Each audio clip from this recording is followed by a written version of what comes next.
Kwa mwaka 2026 kipindi cha Januari hadi Juni, kituo cha afya Tinde kimetoa jumla ya rufaa 156 ambapo rufaa 76 ni za wagonjwa wa kawaida na 80 ni watoto wachanga na wazazi.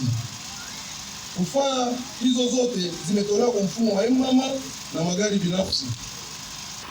Gari la wagonjwa kazi yake kubwa ni kutoa rufaa za wagonjwa, na sisi wataalamu tunatoa rufaa kwa aina mbili. Kuna rufaa unaweza ukapewa rufaa na ukaenda hospitali mwenyewe.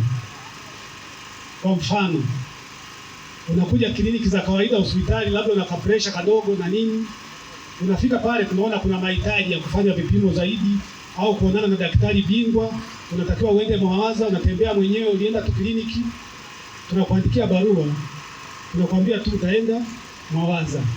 Hiyo ni aina mojawapo ya rufaa. Lakini kuna rufaa za dharura. Sisi wataalamu tuna uwezo wa kujua sasa hii rufaa ni ya dharura na inahitaji gari la wagonjwa litumiki. Kwa hiyo wananchi tunatakiwa muelewe. Sasa inaweza kafikia mtu kila akipewa rufaa anasema bwana, gari la wagonjwa limekuja jipya kabisa. Hilo ni la kwanza.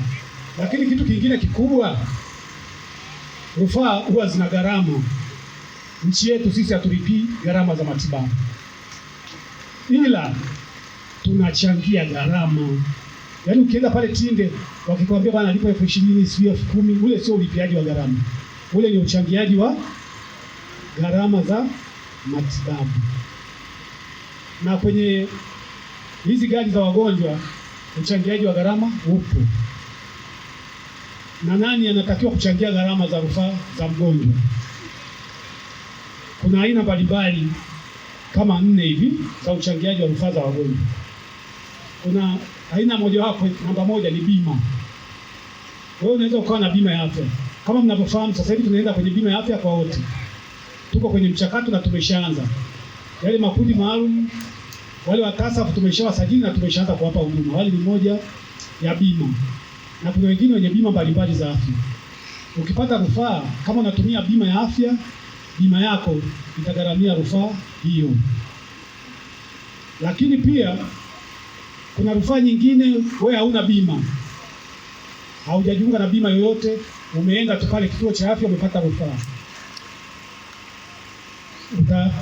maana yake anagharamia hiyo rufaa ni wewe binafsi, ila haugharamii kama nilivyosema, unafanya uchangiaji, kwa sababu kwenye lile gari la rufaa mle ndani kuna dereva, kuna wataalamu wanaosindikiza gari, lakini kuna wakati inabidi gari lifanyiwe matengenezo na vitu vingine.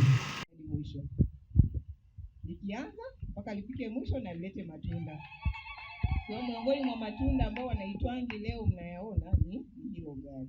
Na mimi binafsi na wataalamu wangu wanawaambia kila siku, kama ni swala la Mheshimiwa Aza, tusimdanganye, tumpe ahadi ambayo tutaitekeleza, kwa sababu atatufuatilia mpaka mwisho mpaka tutekeleze.